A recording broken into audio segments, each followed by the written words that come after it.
Atian, outside the box. Men of purpose, women of virtue. A quick word of encouragement. It's Friday, so here we go.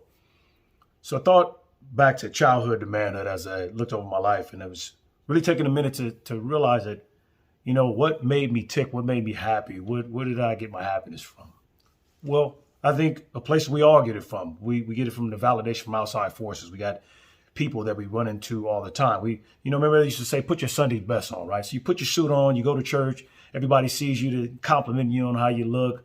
Oh man, your suit looks good. Or women, you get your hair done, you get your nails done, you go into a space or an environment and people compliment you. And you get happy from hearing those things, are complimentary, make you feel good.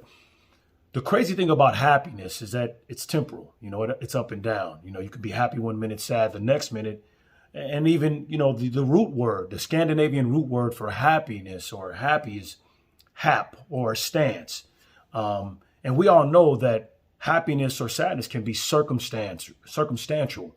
It could, depending on the situation, the happenstance that takes place creates how you feel about yourself, about the environment around you, about the situation that you're in. And I realized for myself that that's what I was experiencing the large majority of my life is finding this happiness or this temporal or unpredictable happiness being found in things or people or how it looked and being worried about, the various things that were in my environment.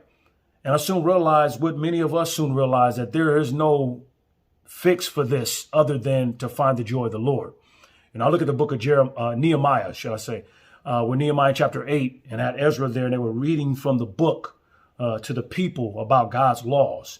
And as they read God's laws, the people began to feel dejected and sorrowful and saddened because they hadn't been walking according to the laws of God.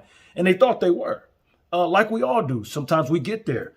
Have you ever thought about how it made you feel when you realized that you've been churching, you've been walking with God and living according to his principles and trying to do all the right things, and you soon realize that you've been missing the mark because you've been basing your life and your lifestyle off of your anxiety and your discomfort of your lack of self-awareness, lack of self-esteem, and all these things that God tells us when we walk with him, those issues become less important.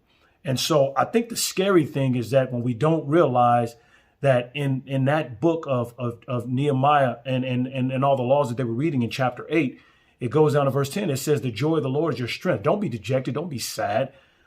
Because I think we get there also. We find ourselves saddened and displaced and beat down and weary because we allowed the large majority of our lives to be taken by this circumstantial happiness that we experience.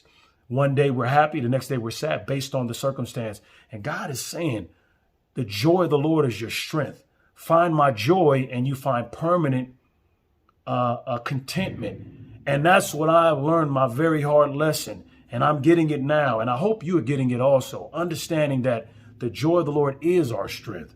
And that we are not to walk in this circumstantial happiness that we find ourselves in all the time about how we look and what we wear and how we showed up. Because what happens is if we're not careful, we will begin to put those values and those anxieties on our relationships that we share with other people, the people that we share life with. They'll begin to feel anxious. They'll begin to feel uncomfortable, and they'll begin to look at life the way we're looking at it and find themselves struggling also with the same things.